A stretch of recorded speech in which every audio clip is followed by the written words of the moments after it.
strength of our life, the strength of our life. Hosanna, that's who you are. Hallelujah.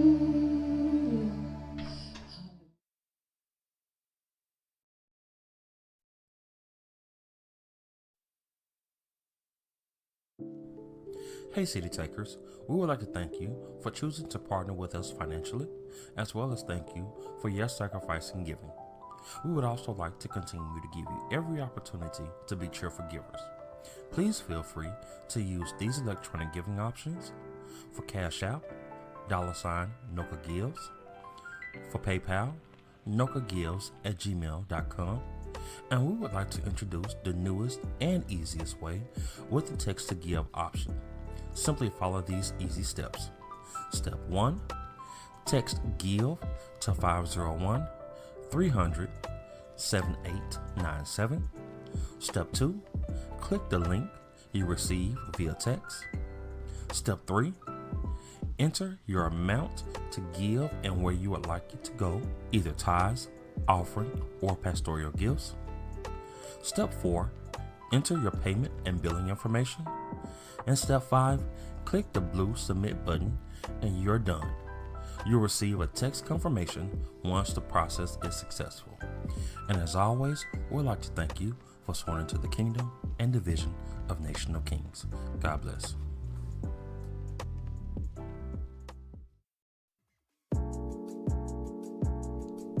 Good morning, Nation of Kings. These are your weekly announcements. Meet us in the prayer room. Join us every Wednesday for the Gathering of the Kings, our weekly prayer service. This is a time to get away from the hustle and bustle of the week and gather together to seek the face of the King of Kings. Tune in live at 6:30 p.m. Central Standard Time on Instagram, Facebook, or YouTube. If you want a more interactive experience where you can engage with others in attendance, you can download the Altar app and join us there. Do you have any announcements, celebrations, or achievements? Well, let's hear it. Submit your announcement request via email to nokacommunications@gmail.com at least 10 days prior to the event. And as always, you can connect with the Already crew on our following social media platforms, which would be Facebook, Instagram, and Twitter at the handle NationOfKingsLR. These have been your weekly announcements. Be blessed.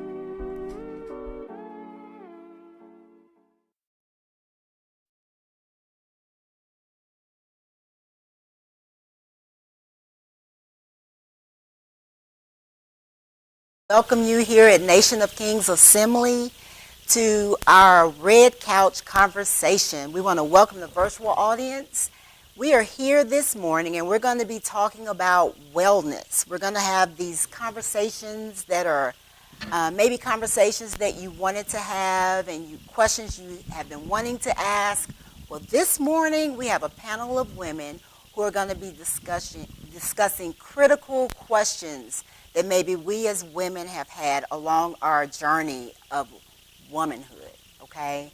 My name is Lady Deborah Michelle Jones, and I am here to introduce, first of all, our panel who will be speaking on wellness this morning. So I'm going to have the panel introduce themselves and to tell their age as well.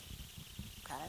Palestine, you can go first. My name is Palestine Scales, and I am 65 years old. Mm-hmm.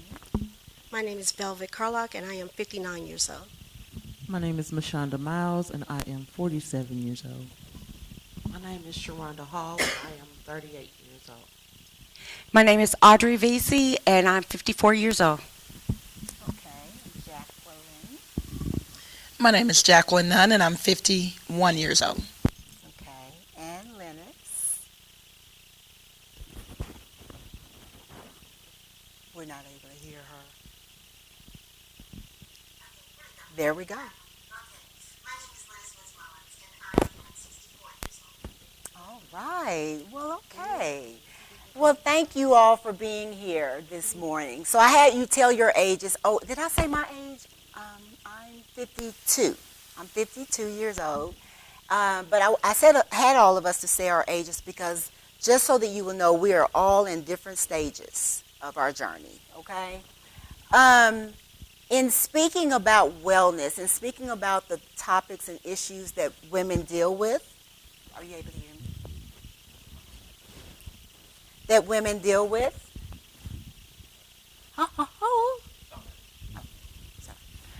The topics that women deal with. One of the topics is just how our body changes throughout life.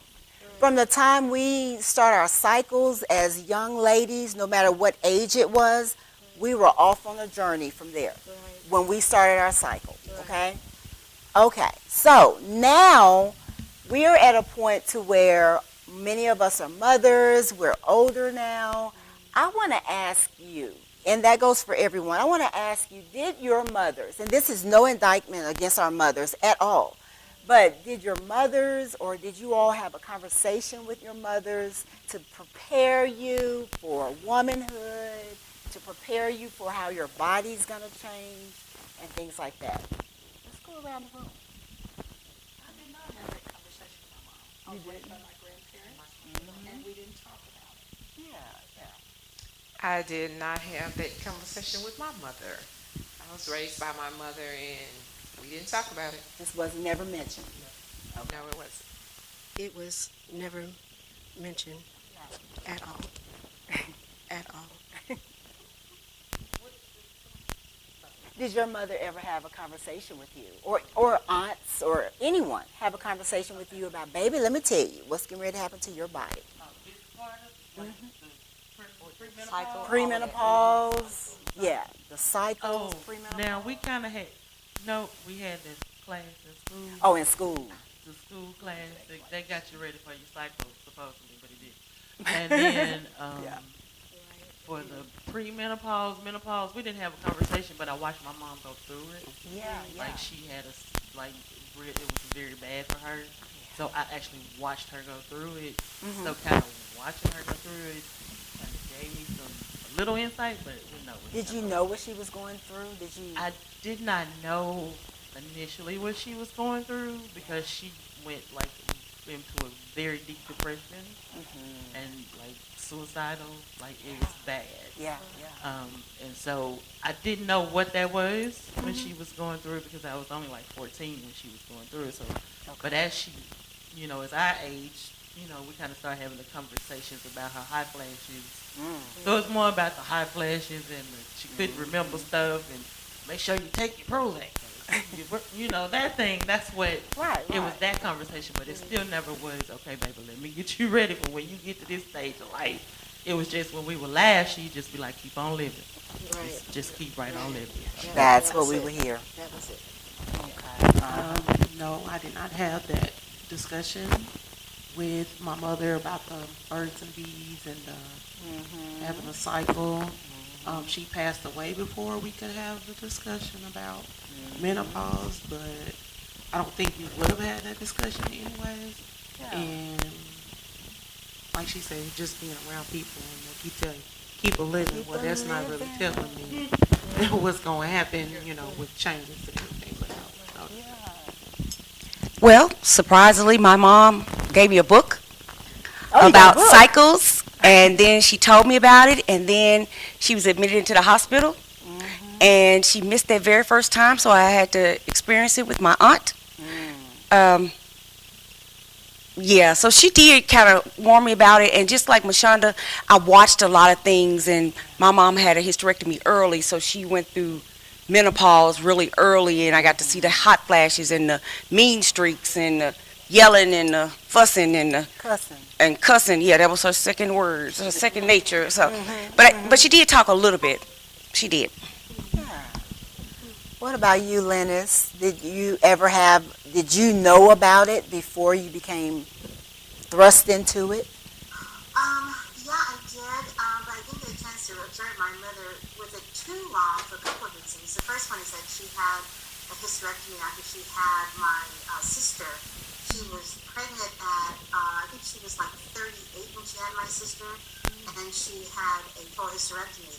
So her menopausal experience was a little bit different, although you still can go through it. After you have a hysterectomy, it's a little different. But she died at 56. She wasn't sick. She was hit by a fire truck on her way to work. And so we never got the chance to compare what her experience was after 56 on, but I know that she was in the beginning stages of menopause, if not the mid stages of menopause, because of some of the things she was dealing with emotionally. And I remembered that when I got to my stage, because my symptoms started showing around 52 or 53. But the reality is that in perimenopause, it can last for 8 to 10 years, and it starts much earlier than that. And some of those symptoms that are menopausal show up at that stage. And just because you're still having your period doesn't mean that you're not going to experience some of those things. Yeah. A lot of people don't understand that. You're not in menopause until you have stopped having a period.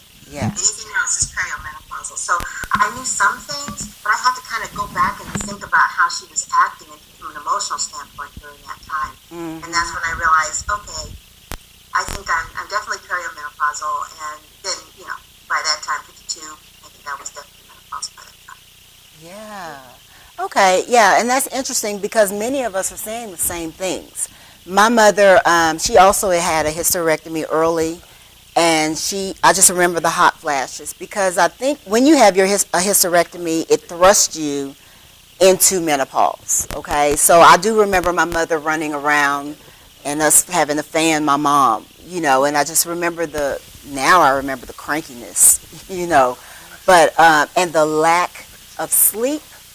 And another thing, which I know we'll get into later, is the incontinence, which is the weak bladder and pelvic floor being weakened and the sneezing and, things like that. So we all basically, I want to say we're in the same boat. Some of us have daughters, some of us don't, but I really think it's important to inform those who are coming up just to know what to expect. And everybody's case is different. I have to stress that. Everybody's case is different. I don't have daughters, but I will say that I went into menopause early. I started very early.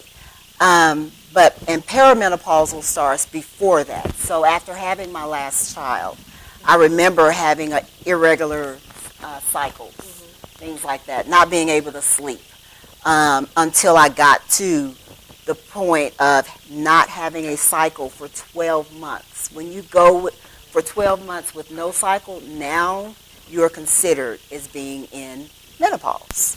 Okay? So let's talk about that. What was it like for you all when you first started menopause or perimenopause? Well, I'm going to go back and my aunts, they're no longer here for me to apologize to them. But when they were going through that, I didn't get it. And my thought was, because I was taking them around, when they were doing their shopping and thing, they would go down a certain aisle. And I was thinking like, okay, I know they're a certain age, so they shouldn't still be buying, panty liners and things like that. This is my thought. I'm thinking, what are they still doing that for? What in the world is going on? So I didn't get it, but at that point, that's not what you talked about with your elderly aunts and your grandmothers and things like that. So I just wondered, and I kept that thought to myself. However, I get it now. I get it now. And when my light bulb went off was when I got extremely tickled about something. I laughed, and I laughed so hard, and I was like, oh, okay, this is the reason why they're still on that aisle. Or my very first hot flash that stopped me in the middle of whatever it was I was doing because I couldn't think, I couldn't function, nothing else mattered at that particular point. Prior to that, I was thinking about them. I said, oh, they're so theatrical. Oh, they are so dramatic. It cannot possibly be that serious. Yeah. This is what my thought process was toward them. Like, it's just not, Even some of my older friends that were older than me, when they were saying they were having fun, it's like, hey, it's all right, calm down. It's just really not that serious. However, I get what they're saying now when the elderly people were saying, I'm elderly too now, I can't wrap my mind around that, but elderly people they would say, keep living. Yeah. Baby, Yeah. keep living. Baby, keep living. And I didn't get that. I get it now. So that was their way of educating us about it without talking about it. Right. Right. So now that I'm in that stage, and I do have daughters, I tell my daughters, look, we can't talk right now because something is going on and I can't function. So, but I'm telling you this so that you will know that when you get around this age as well, you may not be able to talk or function because you may be in the middle of a hot flash or something else that may be going on. Wow. So what is the reason for the hot flashes, Jackie? Would you know, or Lennis, would you know why the hot flashes, because that's the main thing that people attribute to menopause. What brings on the hot flashes, all of a sudden? It comes from a hormonal imbalance, usually having to do with your estrogen levels. There are all kinds of hormones that are involved in the menopausal process, including your cortisol and even the happy hormones, your endorphins, your insulin. I mean, there's a lot of things that go up and down, but mostly it's the estrogen levels that cause the hot flashes. And sometimes you can get better control over your insulin levels through holistic ways or through, HRT or bioidentical hormones. Now, I'm not anti-HRT or bioidentical, but if there is any way that you can balance them more naturally, that's great. There were studies that were done maybe about 20 years ago with the whole HRT process, and those studies came out with all kinds of, red flags around the HRT process when it comes to breast cancer and other issues that can arise. But come to find out that their test population was not a realistic one. These were people who had already gone through menopause, and so it was not a realistic rendering. And so now there's a whole nother study that's going on that's not complete now, but the studies are showing that HRT is less of side effects around breast cancer and all that than once thought. And there's those people who believe very strongly about HRT and they have had no problems, and others who are just, kind of leery of it. I personally decided that I was just going to figure out how to balance them myself because I'm just not into taking pharmaceuticals if I don't have to. And I'm a holistic health coach, so I really do live what I preach.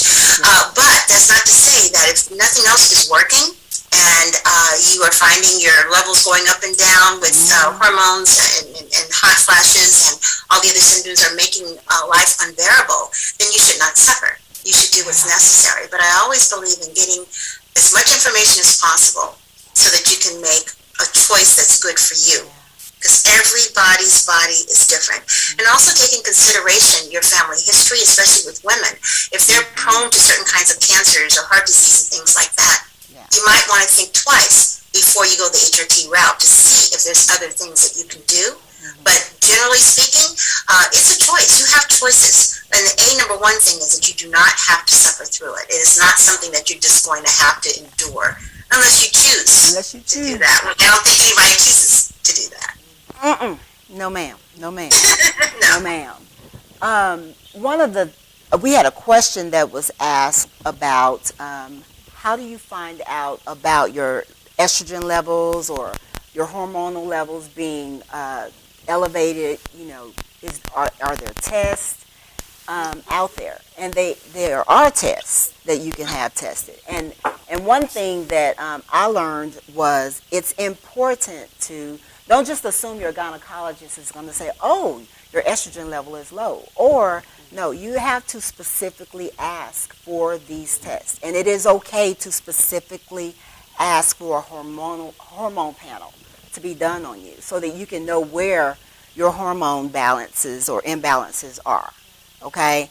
Because as we get older, after we start having children, anytime after 35, your hormone levels are decreasing.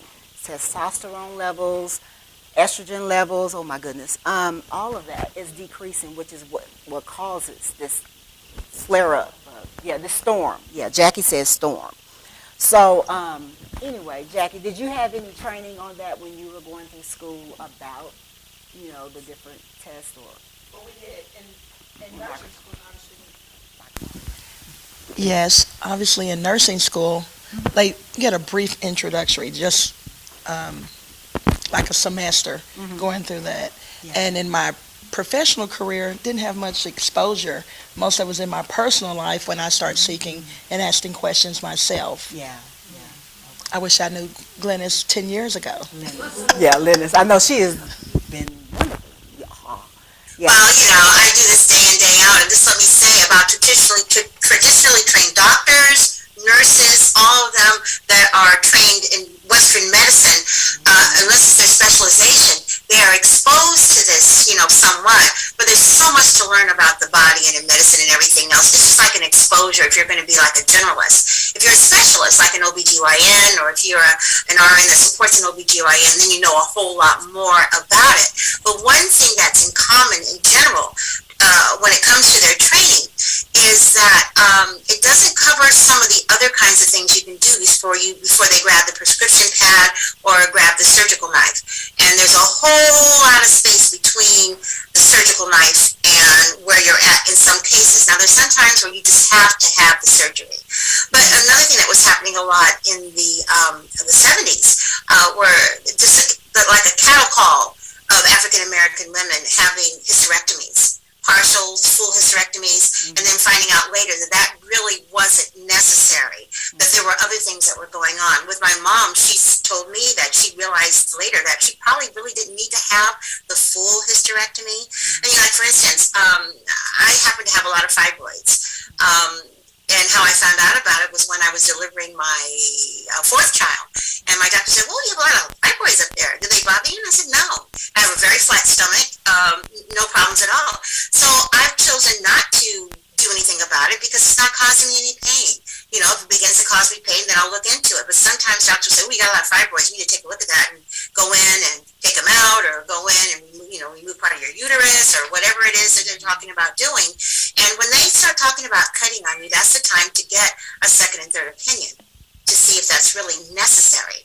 Doctors have protocols, things that they go by. If this, and this, then this, and this. If that, then this, and that's fine. But just remember, those protocols are generalized. It's based upon basically a monolith approach to women in general, and not specialized to your particular issues, and in particular not specialized towards African American women's issues and their presupposition in terms of whether or not this is something that we struggle with, or this is something that's just for you, or whatever. So just remember that when you're going to the doctor, of course you want to go with your pad and pencil for all the questions you want to ask. But the other thing is that you want to, ask for a second or third opinion.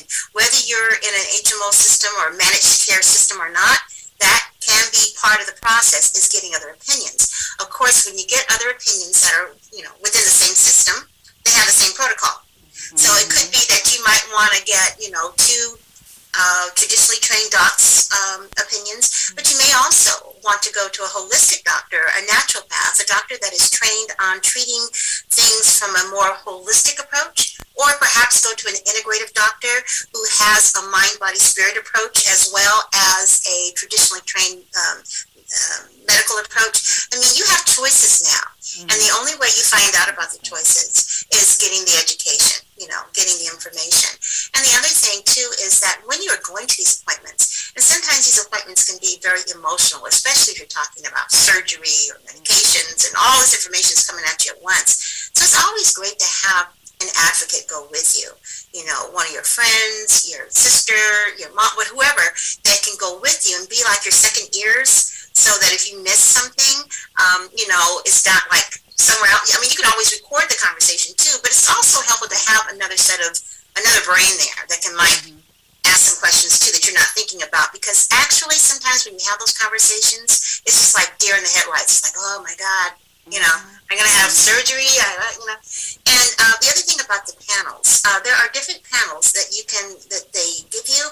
Usually the ones that they give you test only a few things. So you want to make sure that it's a comprehensive panel that tests a lot of the other hormones that they almost don't talk to you about it at all, like the parathyroid hormone and the progesterone and the progesterone hormone and the estradiol, the growth hormone, all those different hormones. You want to get the full panel. And also be aware of this as well. These hormones are kind of slippery. They're kind of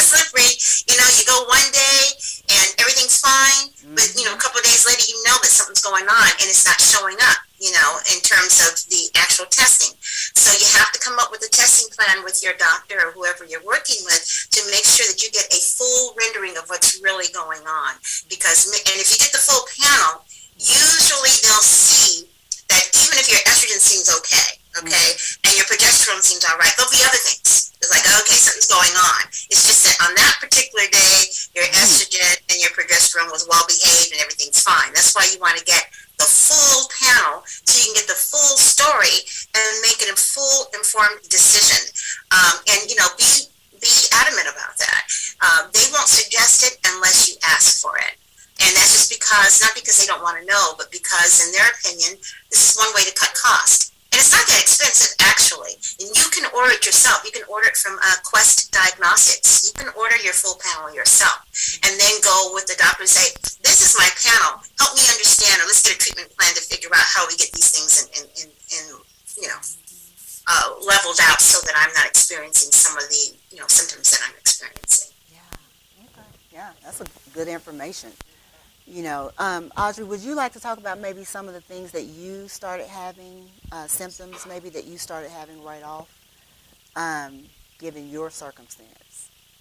Well, at age 36, I started, my blood count got really, really low, and I was having fibroid tumors, and got really, really low. I think it was down to 7, which I don't think it's supposed to get down to 6.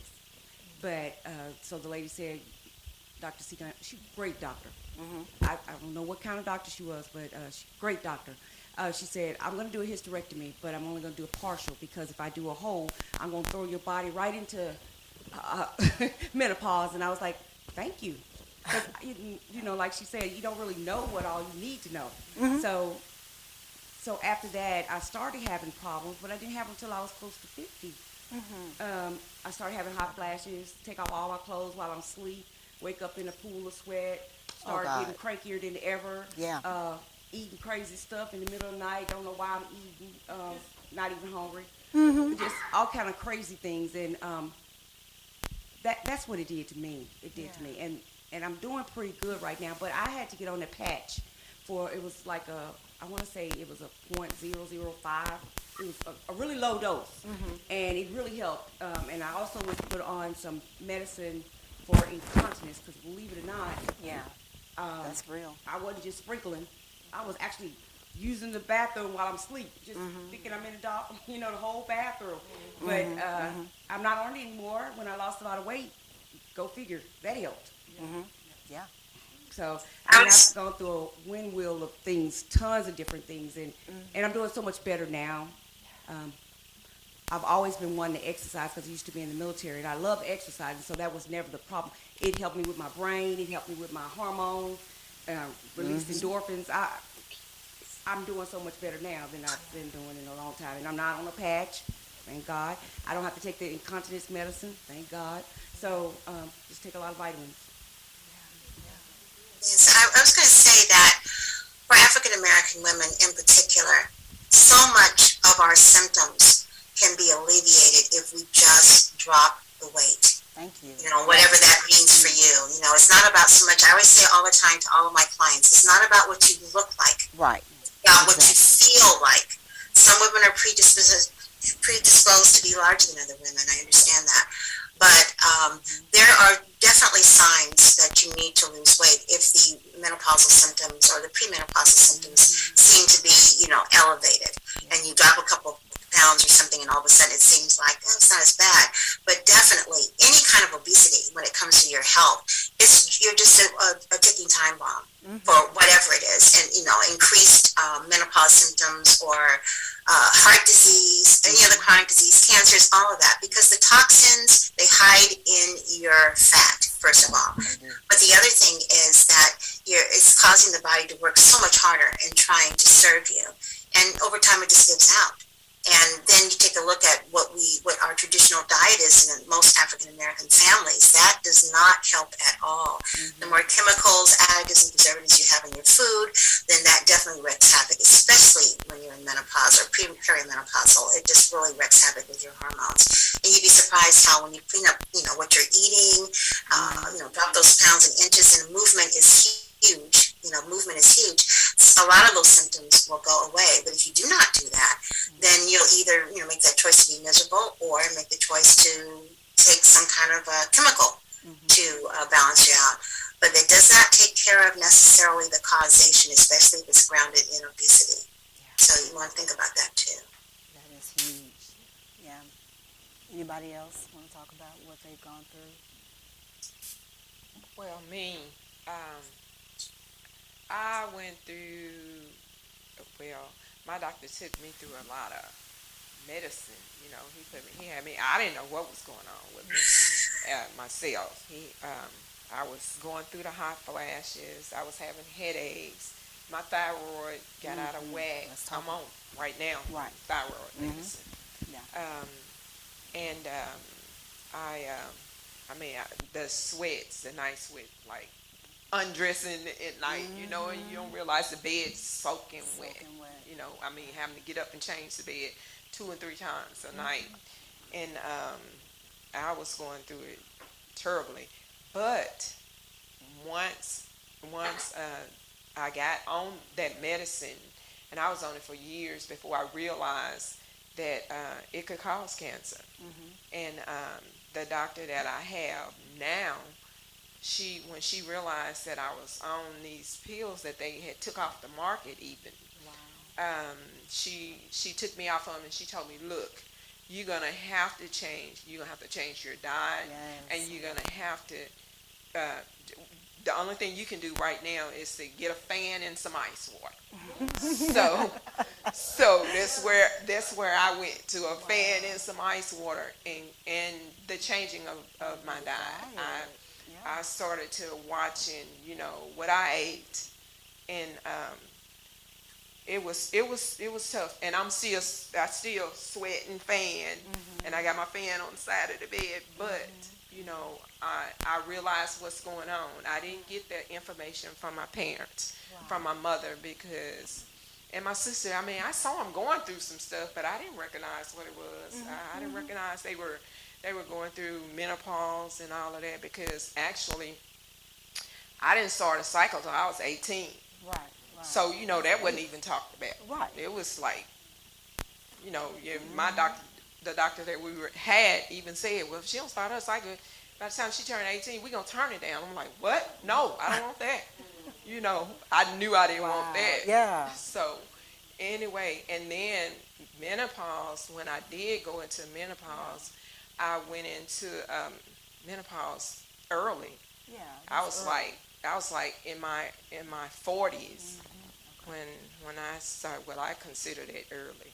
That's early. Especially after my cycle not starting until I was 18, and when I went into menopause, I'm like, wow, I like this. This is good. I'm ready to. But not knowing everything that came with it. You know what I'm saying? I'm like, you're like, this no more is cycles, good. no more cycles. But then all the sweating and confusion and, you know, forgetting and actually I would forget stuff. I'm like, now didn't I just go in there to do? What did I go in there to do? You know, it's something. But I mean, it's a season that we as women have to, you know, we go through, but you just gotta keep a check yourself on. You got to take care of yourself. Exactly. You know, pay attention to what's going on with you, and talk to the doctor, because doctors won't talk to you if you don't talk to them. Right. Doctors get you in and out. Right. And if you don't talk to them, they're not gonna talk to you. Right. So yeah. That's kind of where I went. That is good. Did you have anything? Well, I was gonna say, I think I was perimenopausal for a while, because when I was younger, as if I'm not young now, but like in my late 20s, I would just have like hot flashes, and they're like, "You're too young." I'm like, "Yeah, I know. I'm just whatever. My hormones, you know, going into that." But I think it was the beginning of 2019. I ended up having a tubal pregnancy that ruptured, so I had to have emergency surgery. And the gynecologist that did it, she was like, "Oh my God, it's like a mess in there," because I had C-sections with all my children, so I had a lot of adhesion and scar tissue. Then I all this stuff was going on, and I didn't know. And in my case, I did have to have a hysterectomy because I had a large fibroid on my ovary that was about to burst. So that's the reason why I'm sitting up here at the age of 38, talking about menopause. And you know, I've had the hot flashes, but it's on a whole nother level. And when I go into it, I'm grabbing people's hand, like, do you feel the heat that is literally coming off the top of my head, or you know, or you can't sleep, or Yeah, you eating all kinds of crazy stuff, or it's just your body goes through so much. It does. And you're confused at the same time because it's like, okay, I know that this is menopause, but I didn't know that menopause is going to be like this. Right. Because you just think, oh, hot flashes. Hot Because flashes. all that. It's so much more. They all night sweats, okay, but you didn't tell me about all this other stuff that could possibly come from having menopause. And so, yeah, that's where I'm at. I still have it. That's why I'm sitting at Mashonda and her. By her fan. Okay. Well, we have a couple of questions that have come in, and we're going to have someone read the questions. Okay, the first question is, what advice would you give to a young lady who has symptoms of perimenopause, but is either in denial because of her aging process or just doesn't know the first step to take to check what's happening? Okay.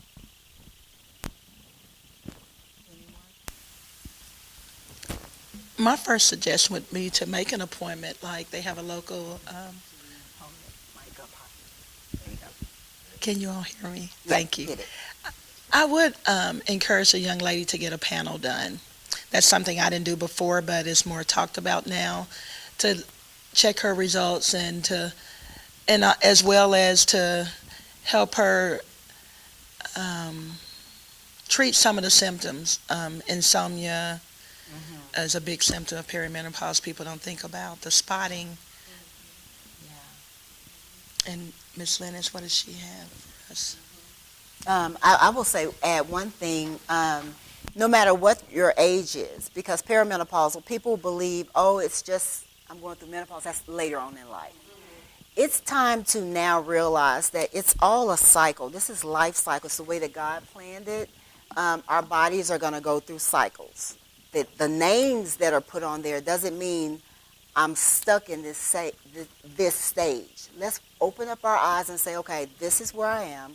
I'm in perimenopausal, okay? These are the symptoms that I'm dealing with. I don't understand them, so let me go to a doctor. Or panels such as this, or where people can begin to bring awareness to these things, where they can ask the questions, because it's a natural part of life. But we want to help people to get through it seamlessly. I mean, because everybody's experience is going to be different. So the advice I would have is the same as what Jackie would say. Go to the doctor. Go and talk with a doctor. Talk with a seasoned woman, even who is experienced and has going through it herself, and ask her, what did you do? You know, and then go from that, you know, and have the test done, or go and talk to someone who can lead you in the type of test to have done. Okay. Lennis, would you have anything to add to that? But also tell them that sometimes those symptoms are signs of something else, especially if they happen to be in denial about it or just don't want to admit that, you know, they're getting on that train of getting older. To say, okay, fine, maybe it's not that, but it could be signs of something else. You know it's not normal.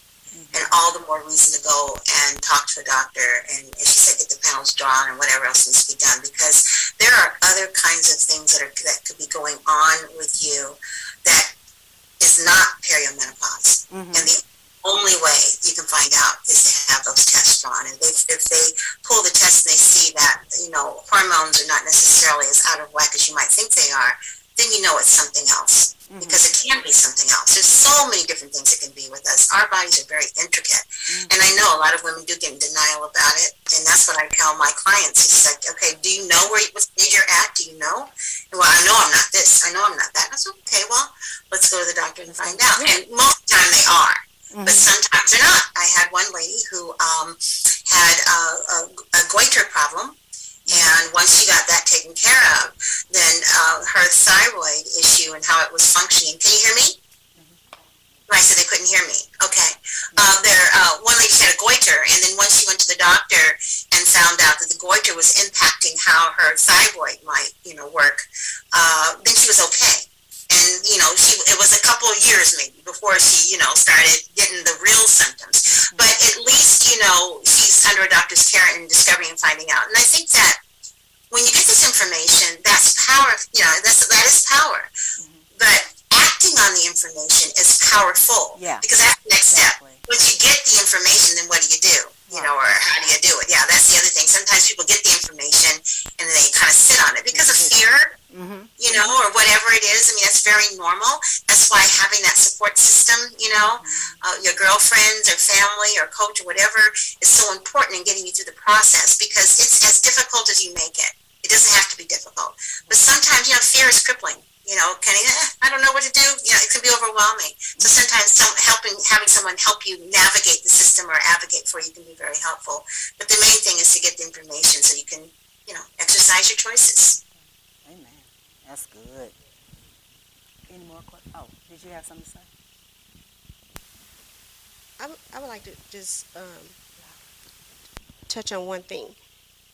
With your hormones, it is so tricky because the different things that you experience, you may think that it's one thing, but it can actually be something else.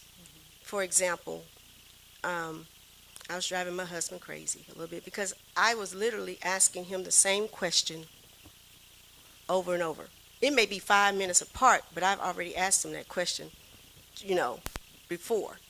Or I'm thinking that I'm looking for my toothbrush, right?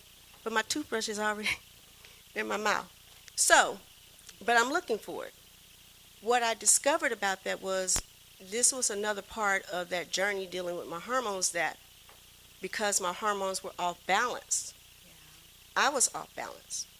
And so because I was off balance, well, my comprehension, my memory, what the things that I was able to retain, so when he answered me, I couldn't retain his answer.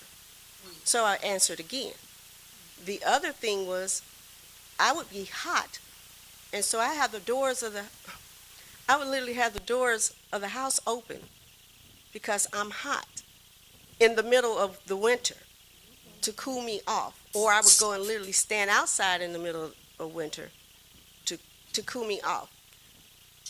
The thing about not having people have this discussion is that so much is left out there for you to imagine for yourself. The other thing is, I perceived it as I could have possibly been having early dementia because I couldn't remember anything. I couldn't retain anything. I couldn't comprehend anything. And even though I was being told, hey, you need to go sit down somewhere, you don't ask me the questions 5 times, my light bulb didn't go off that this was something that I should be looking at until my husband said, you need to get your little tail somewhere. Sit down. Because you asked me this question, you need to go have something checked out. Right.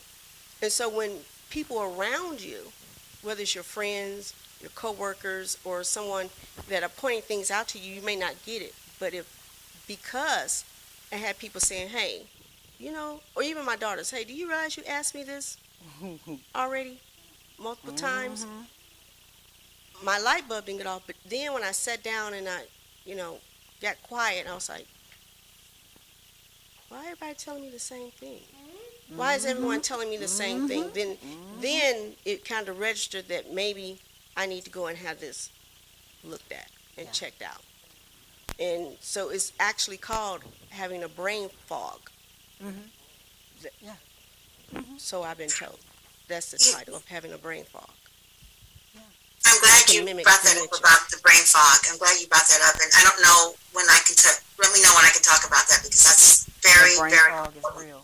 The origination of brain fog, it's very important. It's very real.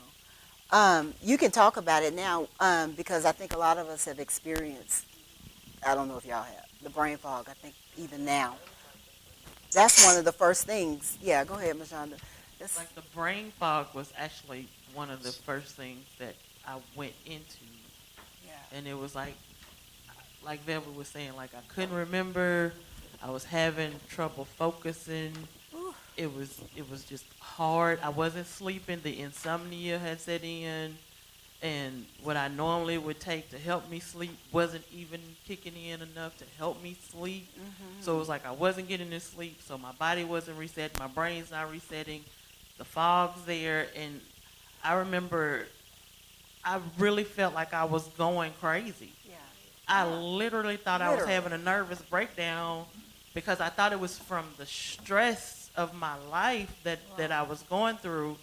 That's what I thought was happening. I was like, oh my God, I'm losing my mind. I'm about to have a nervous breakdown. I'm driving down the highway and I'm literally like, where am I? Where am I? How did I even get where I am? Like That's I so had real. blanked out, didn't know how I was, where I was. And Yeah. it's like, oh my God, and that was so scary to be in that type of moment and not know because it's like you know your body until you don't know your body. Yeah. And I didn't know my body anymore, and it's just like, oh my God, what's happening? And you do freak out, and because there weren't these conversations, and you didn't know, well, this could be my hormones, or I really could be having a nervous breakdown. I don't know, and I don't know where to start. And it was just like, honestly, listening to Mama Deborah and Velvet having conversations, just remembering the conversations that they had in front of us, and it was just like, I need to see a doctor. And that's all I knew is I need to get to the doctor. I mean, and I remember telling them, and I was just like, went to the doctor, told her what was happening, and she just started laughing. And I was sitting there like, you are so insensitive. I'm telling you what I'm going through, and you laughing, and I'm sitting here crying and telling you I feel like I'm losing my mind and all this stuff that's happening, and you laughing. And she was like, Mashonda, listen, you're premenopausal. Let's start there. Sweetie, this is a part of life. So what I'm doing is I'm teaching you what you're going to have to do a lot in this season. Yeah. Live. And I was like, I don't feel like living. And she was just like, it's okay. You don't feel like it right But now. still. But you're going to get to the point where a lot of this stuff is going to happen, and your response, just laugh about it, sweetie, because this is what she said. This is your new normal. Your new normal.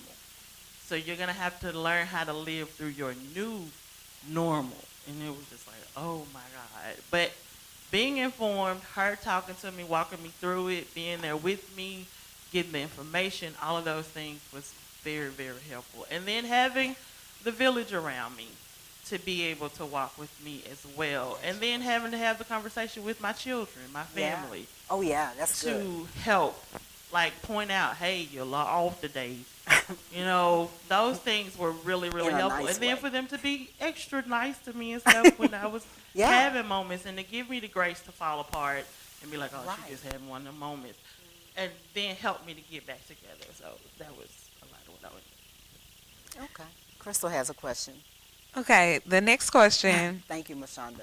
is there somewhere we can get a list of what perimenopause and or premenopause and menopause it entails, like other than like the night sweats and hot flashes, like the symptoms, you know? I guess that was. I do know, and Lennox, you and Jackie may know this too. I went to, I got it from my doctor. When I went to my doctor, they gave me a comprehensive list of the different stages of the flashes, or what perimenopause, no, let me start. Premenopause, perimenopause, menopause, and postmenopause. They gave me a comprehensive list of those things. Doesn't mean that, and they even gave me the age range. Now, that could be skewed because of you and your genes and what you've gone through and things like that. But there are things that you can ask your doctor. You can go online, be mindful of finding things that are credible. But there are things that are broken up to where it tells you premenopausal symptoms, menopausal and postmenopausal symptoms. Do you all know of any particular websites or where we can get that from if you don't go to your doctor right away? Yeah, there's lots of sources. Healthline might be a source online that you might want to take a look at. Also, Mayo Clinic, that's another credible source you might want to take a look at as well. I wanted to say something about the brain fog that is so important. Now, maybe your doctor already told you this, but you can get rid of a lot of those symptoms without taking medication. And much of it is grounded in the food that you're eating and your gut health. Did she talk with you about your gut health? Yes, and that was a part of the conversation in getting on a probiotic, and then changing the diet. Yes. Yeah, that's extremely important, and also the vitamins that you're taking. The B12 could be helpful, but there's a plethora of things that you can do to get rid of that brain fog so that you don't suffer. I disagree that it has to be a part of your life. I mean, it might be initially until you get on top of it. But once you start cleaning up your gut health and reducing your stress, exercising more, and getting on the right vitamin supplements and eating the right foods. One thing also, if some of you happen to be dieting or whatever and thinking that low-fat foods is really one way to get there, it's not, especially if you're menopausal. Low-fat is not, you want good fat because you need that for your brain. Right. Your brain is 60% fat. And what they found out with these low-fat diets that got really popular in the 70s and 80s is that those people, as they age, are having early onset dementia and other issues as well. So you want to make sure that your brain is getting enough fat, the good kind of fat. Sometimes if you're not getting enough of the good kind of fat, that can cause brain fog as well. And so for people who've been eating a lot of low-fat stuff for years and years and years, and then they have this brain fog, a lot of brain fog when this time of their life comes, that's one of the reasons why it comes, but you can correct that. Brain fog can be corrected if it's grounded in one of the menopause symptoms. Now, it could be indicative of other things that are happening, but I'm just talking about in terms of menopause. I'm trying to think of some other sites off the top of my head, but I can send you, Deborah, a list of sites they can go to, and I also have some comprehensive list of symptoms and periomenopause and menopause, since I've been doing this now for 14 years in April that I've been working with women around, menopause and hormones and diets and all that kind of stuff. And, for as many people, as many women as there are, is probably as many symptoms as there are. I don't think there's any one list. Exactly. there's some main ones, but, I've probably have worked with maybe about 1,000 women over the last 14 years, especially on this thing. And every day I'm learning something else a little different. Like, wow, I never heard of that. And come to find out, it's a symptom that's based upon their menopause. Brand new symptom. But there are some, very common ones that you might want to take a look at. So I can definitely send Deborah those lists that I have as well. Okay. That would be helpful. Sure. Did you have anything to share, Audrey? Well, I just had a question about the sneezing and urinating. The reason I'm asking is because I think, isn't it something we could do to tighten up our bladder or do? Yes. In fact, I have a whole section. I don't know if I said that to you. Well, I didn't send it to you, Deborah, because you don't need it. But I have a whole section. I mean that you already know about it, don't you? Okay. I was going to say. Whether or not you're doing it. I know, because trainers, everybody, just know thyself, right? Right. We don't always do it, right? There's pelvic floor exercises are excellent. They also have pelvic floor therapists now in some insurance companies that can, or managed care, that can help you preventatively or help you if you, are having issues, because sometimes people have things like prolapsed uterus and things like that. And if they had been doing those pelvic exercises, it would have prevented that. And it really makes a difference. I have a whole section in my my wellness program for hormones and for losing weight on pelvic floor exercises. That is so huge, and it's something that traditionally 20 or 30 years ago they weren't talking about as well. Pelvic floor therapists just began to show up now in clinics and things like that, just within the last few years, I would say, right, Deborah? Just recently. Yes, ma'am. Yeah, just recently. And that can save you surgeries. Yeah. and definitely save you the whole thing around incontinence. Absolutely. Exactly. That is a new thing that has come out in the last few years where they have actually have coaches. You can go through a course where they will teach you how to do the different pelvic floor exercises. And it's therapy. It's like physical therapy. You know, and it's almost like I always say it's like a personal training session. Okay, so we have muscles here in our pelvic floor. And so we have to strengthen those, I keep doing this, we have to strengthen those muscles. And when we had children, our doctors told us to do the Kegel exercises or all of that. And I remember thinking, I'm fine, you know, no big deal. Yeah, that works, you know. And there are so many different forms of the exercises that you can do consistently so that you can strengthen that pelvic floor so that when you sneeze, you know, you don't, you know, leak or laugh or things like that. But it's a part of life. Even when you're exercising in our body over a period of time, you lose muscle. You lose the muscles. Your muscles, and that's the same with down here in your pelvic floor. So you still have to strengthen those muscles as well. So not just ignoring it just makes it even worse because you're not strengthening it. You're not doing anything about it. So one thing I do want to talk about, a lot of people don't talk about this, is the thinning of your uterine line. When you're married and you're having sex, you do experience pain at times because of the thinning of your wall, your vaginal walls, and that is also a part of menopause, which is why having sex, and a lot of people don't like to talk about that, but during menopause, perimenopause, premenopausal, becomes painful is because those walls are thinning, and that is a normal thing. Another one is vaginal dryness. That is huge. You know, I used to always see, and you know, I'm very open. KY jellies, all the lubricants that we see in the store, they're for a reason. I mean, they have natural ones, of course. But there are even foods that you can eat that can also help with that so that you won't always have to take a chemical. But there are topical things that you can use because there is dryness that does happen as it relates to premenopause, perimenopause, and menopause. Let me tell you. Sorry, my son is over there. Go ahead. Anything else y'all wanted to add? Yeah, I'm sorry. Go ahead. I'm sorry. What? There was another question, and it was regarding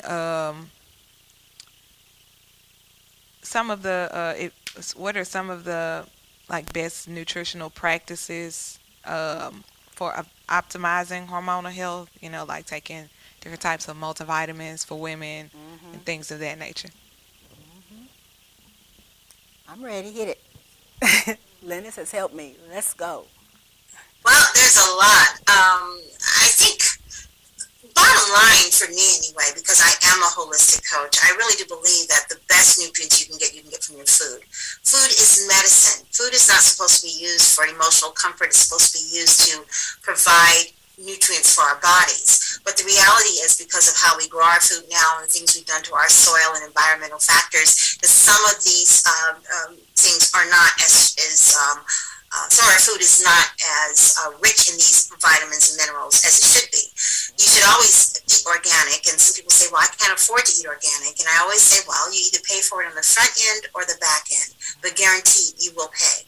So if you need to put it on your radar to buy organic whenever possible.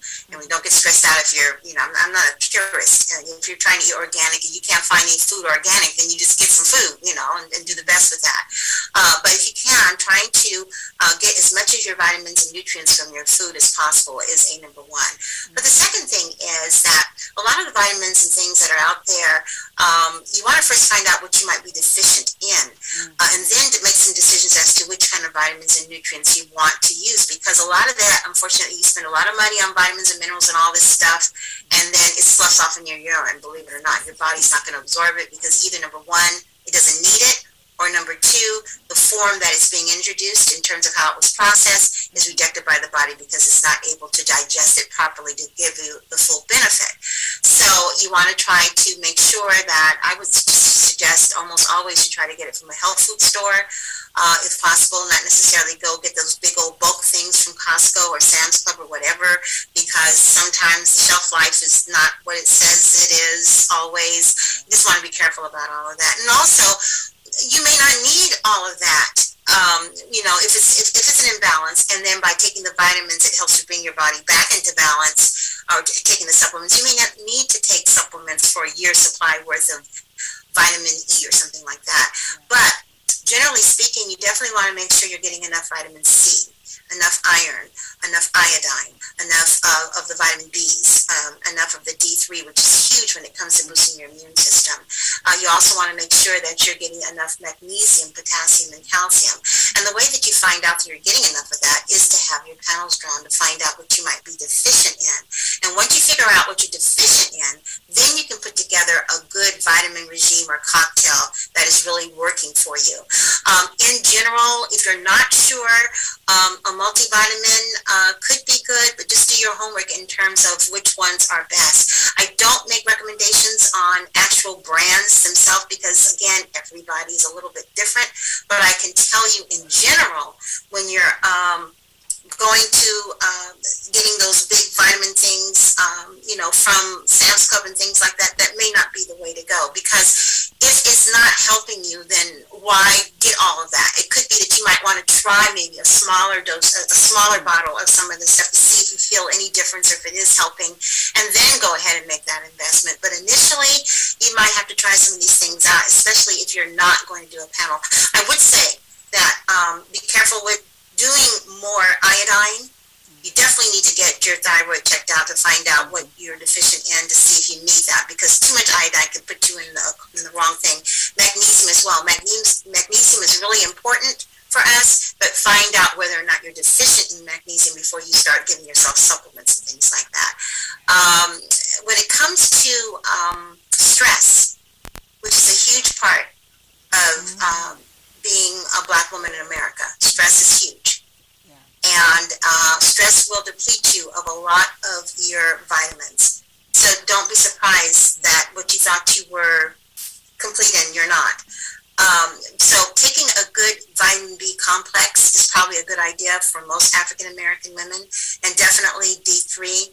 I'll tell you something about the D3. In African Americans in general, we're real low on that. And that's one of the reasons why COVID attacked our communities so much, because our immune systems were depleted of the D3. And this could be something that's genetically predisposed. And the doctors normally don't talk to you about that. They're talking about it now maybe, but before this happened, they weren't. And that's one of the reasons why so many of us died when we got COVID. The other thing is, the reason why a lot of us died is because we just weren't in good shape. As I said before, toxins hide in our fat cells and things like that. But the D3 is extremely important. If you're not taking a D3 supplement, you probably should be. And categorically, how much depends on how deficient you are, but some is better than none. And you can't get the D3 from your foods necessarily. It's definitely something that you have to get as a supplement. So I would say that the best way is to try to eat as healthy as possible. If you can, and then whatever else you're depleted of, figure out what that is, and then get a good supplement. Wow, that's very helpful. Very helpful. Thank you for that. Yeah, we have another question. There's a question. Here it comes. Apologize. There's a question on why does your menstrual cycle get so heavy as you get older, and what are some of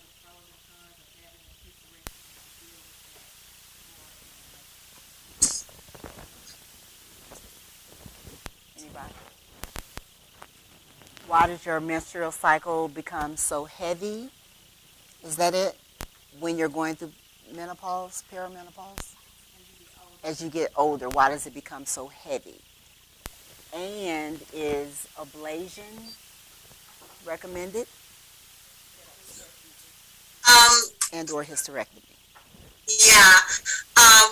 First of all, everybody everybody's menstrual cycle is different as they head towards menopause. Some people are heavy, some people it sloughs off, some people, they don't have any menstrual cycle for a little while and then it comes back. They're thinking, oh, I must be in menopause, then it comes back. So it's all across the board.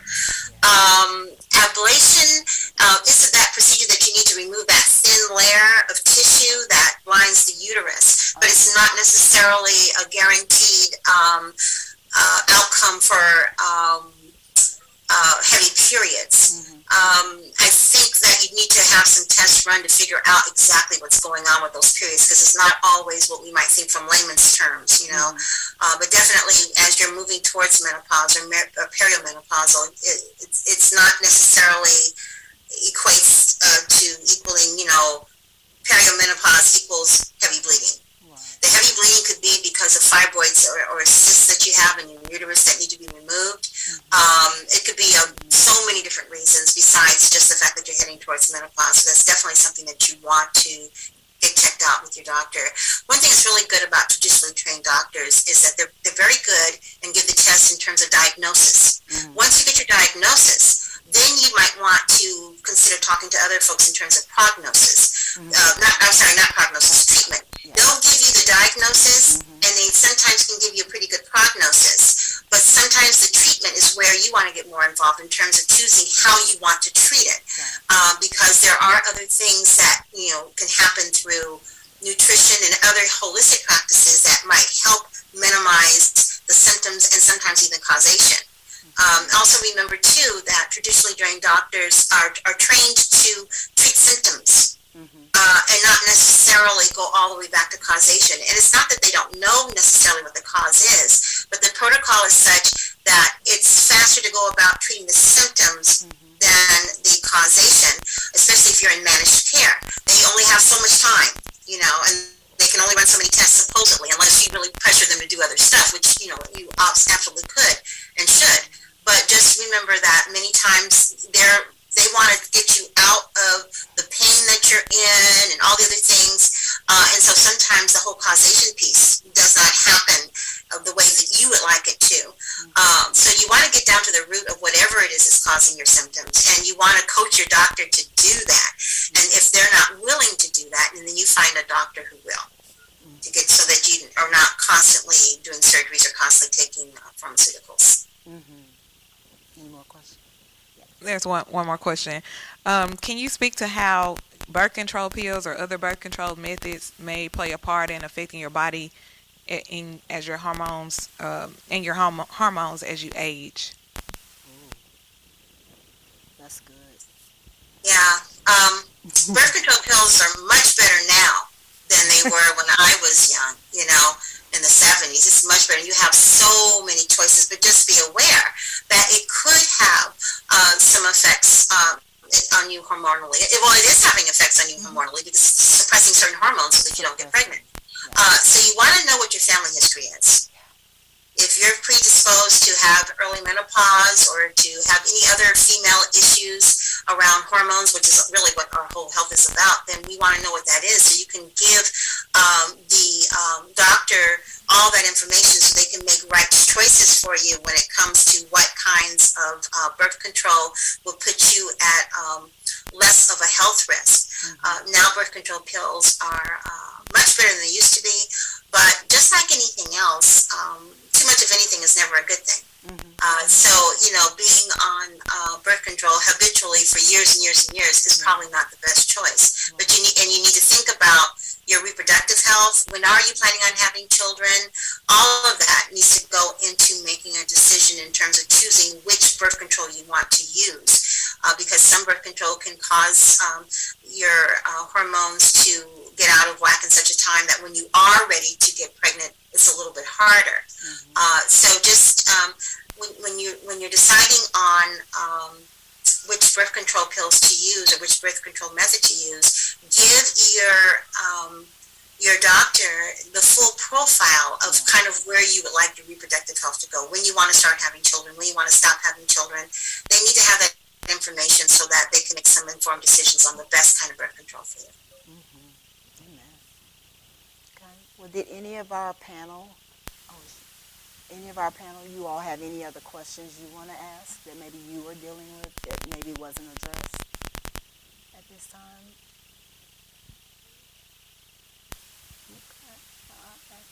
Well, yeah, I really appreciate this time because, like I said, one of the things that I stress is really information, is getting the information, not ignoring what we're dealing with. Because none of us, we feel like we're dealing with things by ourselves, but many of us are going through the same things or similar things. But it's really important, if you know your body, being aware of your body, how it normally behaves, and you see something or feel something that's different, go to the doctor. Go to the doctor and speak up, because like Lennis was saying, there's a protocol that they have to go by. But if you say, hey, wait, okay, I have a question, it's not in your protocol, but this is what's going on. You be that advocate or have someone who can speak up for you and say, these are the things that I'm having trouble with or problems with or concerns about, and I want to have more tests done.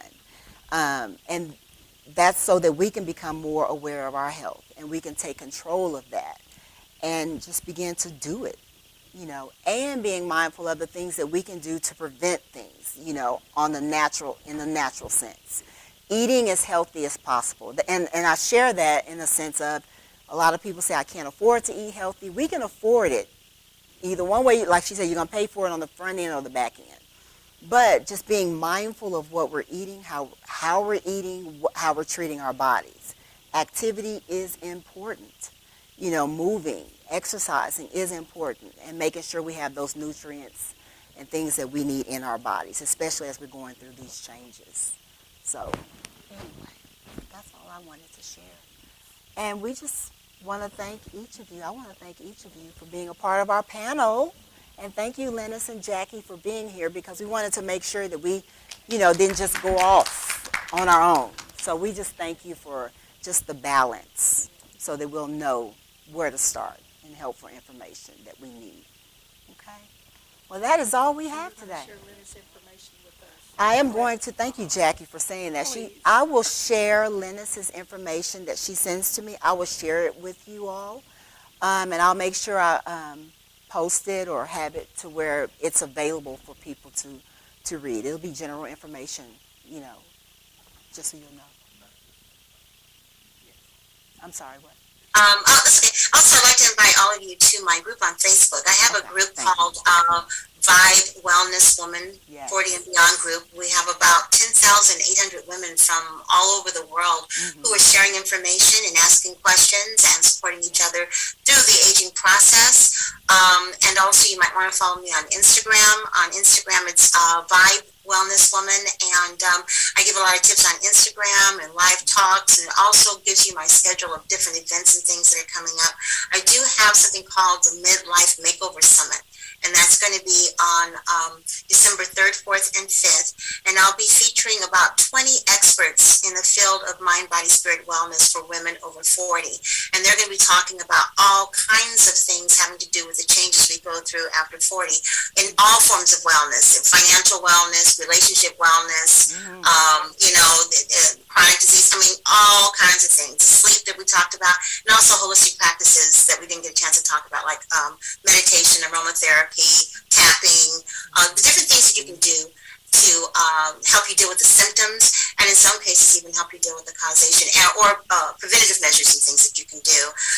We'll have intermittent fasting expert, fitness experts. We'll have an OBGYN who happens to be an African-American female who's also an integrative doc, which means she uses holistic practices too, and she has a virtual practice. She'll be at the summit. It's a virtual summit.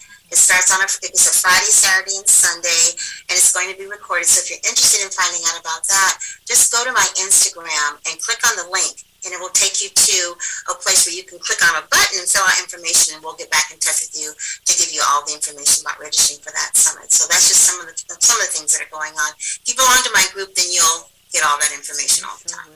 Yes, thank you. You're welcome. Thank you for that, Lennis. We really appreciate it. I'm a part of it, and I've received a lot of information that has helped me because I am no longer on HRT. No hormones or anything. So I'm doing things another way, the natural way. But it's working. it's working. There are things that they are working, and it's just trying different things, for my body, and they're working. So you'll find out all of that information even on her website, on her Facebook page, and things like that. And that's all I have. I think you guys did great. All right. Thank you all. Thank you, everybody. Thank you, Lennis. We appreciate you. All right. Thank you. All right. All right.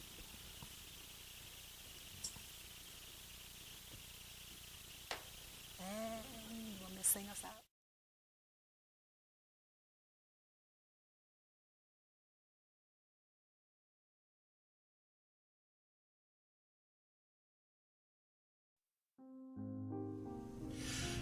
Hey, welcome back to another Nation of King Live experience.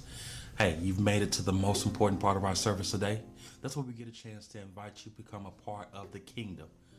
If there was something that was said and done during our prayer, praise and worship, or the spoken word today, we want to invite you to get to know Christ for yourself.